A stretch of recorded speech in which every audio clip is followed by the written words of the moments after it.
रस टीचिंग में आप लोग का स्वागत है। आज हम लोग पढ़ेंगे क्लास 10th के साइंस का जो भौतिकी है उन्हीं के जो अंतिम जो चैप्टर है उन्हीं का यानी प्रश्नों को देखेंगे। ठीक है, तो चलिए क्या कह रहा है क्वेश्चन। कह रहा है क्या जीवाश्म ईंधन नवीकरणीय है। आपको ये पहले पूछा गया है, क्या जीवाश्म ईंधन नवीकरणीय है, कारण दे। ठीक है, तो कह रहा है जीवाश्म ईंधन नवीकरणीय नहीं है, नहीं है ये। ठीक है, जीवाश्म ईंधन नवीकरणीय नहीं है, लगा देना। यह ऊर्जा का अनवीकरणीय स्रोत है। ये नवीकरणीय नहीं, इसको कहा जाता है अनवीकरणीय स्रोत। कोयला, पेट्रोलियम तथा प्राकृतिक गैस या फिर ये सब जो है, कोयला हो गया, पेट्रोल हो गया या फिर प्राकृतिक गैस हो गया, ये जीवाश्म ईंधन है, ईंधन की श्रेणी में आते हैं, ईंधन है ये। यह ईंधन लाखों करोड़ों साल बाद बनते हैं, इसलिए इसको तो हम लोग क्या कहते हैं, यानी अनवीकरणीय कहते हैं, क्योंकि ये एक बार यूज करने पर, ठीक है, ये क्या हो जाते हैं, समाप्त हो जाते हैं। इसको फिर समाप्य संसाधन भी कहते हैं। तो कह रहा है यह ईंधन लाखों करोड़ों साल बाद बनता है, इनकी सुरक्षा करना आवश्यक है।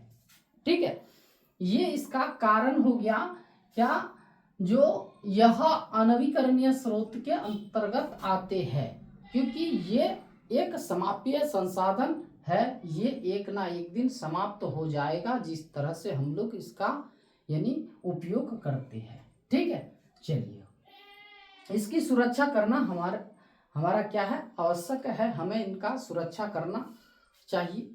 नेक्स्ट क्वेश्चन क्या कह रहा है, कह रहा है उत्तम ईंधन की दो विशेषता बताइए। यहाँ दो बोला गया है, हम यानी उससे ज्यादा लिख दिए, क्योंकि एक बार पूछा गया था यानी क्या, दो विशेषता, तो कभी कभार इसका पूछ लेता है, यानी तीन व्यवस्था यानी चार विशेषता बताइए। तो इसकी विशेषता क्या है, निम्नलिखित है। जैसे कह रहा है उत्तम यानी अच्छा ईंधन हम लोग किसको कहेंगे, जो सरलता से यानी सुलभ हो, जिसको हम लोग को आसानी से मिल सके। ठीक है, यह सस्ता हो, क्या, यह सस्ता हो। ठीक है, तो तीसरा पॉइंट क्या कह रहा है, कह रहा है भंडारण तथा परिवहन में आसान हो। इसको ये ईंधन को लाने के लिए और इसको रखने के लिए, ये भंडारण का मतलब जो आप जो उसको रखते हैं, भंडारित करते हैं, यानी 2 दिन 4 दिन, 1 महीने का, 2 महीने का, 4 महीने का जो स्टॉक करके रखते हैं एक रूम में, तो उसी को क्या कहते हैं, भंडारित।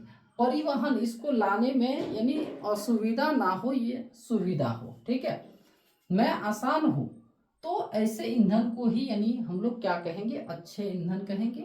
ये सस्ता हो, ये सरलता से सुलभ हो सके, आसानी से ये मिल सके। और 4 नंबर पॉइंट क्या कर रहा है, विषैला धुआं उत्पन्न न करे। ये जो अच्छे ईंधन उन्हीं को कहेंगे जो धुआं उत्पन्न उतना न करे, जो मानव के लिए धुआं जो है क्या है, खराब है। तो कह रहा है विषैला धुआं उत्पन्न न करे, इन्हीं को, इन व्यवस्था के आधार पर इसको हम लोग क्या कहेंगे, ये क्या है, अच्छा ईंधन है।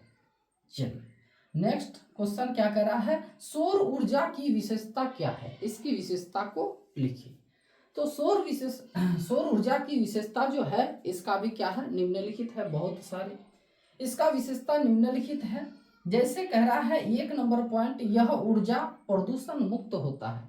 सूर्य से जो हम लोग ऊर्जा प्राप्त करते हैं, यह क्या है, प्रदूषण मुक्त है, यानी प्रदूषण नहीं है, उसमें प्रदूषण नहीं होते हैं। ठीक है, दूसरा, सौर ऊर्जा एक क्या है, नवीकरणीय है, क्योंकि इसको जितना आप यूज करना है आप कर लीजिए, ये कभी खत्म होने वाला नहीं है। ये अगर खत्म हो गया, मान लीजिए दुनिया ही यानी क्या हो गया, खत्म हो गया।